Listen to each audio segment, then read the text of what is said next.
লোকেরা বিশ্বনবীর দাওয়াতকে শুধু প্রত্যাখ্যান করেই থামে নাই, তারা বিশ্বনবীর সাথে অত্যন্ত খারাপ আচরণ করেছে।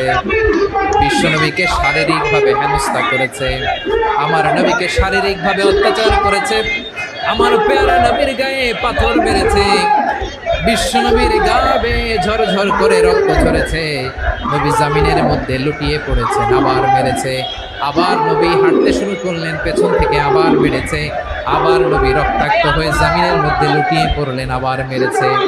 বিশ্বনবীর মতো এত সুস্ত্রী মানব, বিশ্বনবীর মতো এত শুভ্র মানব, বিশ্বনবীর মতো এবং চমৎকার দেহাবয়ব দিয়ে রব্বুল আলামিন কাউকে বানান নাই।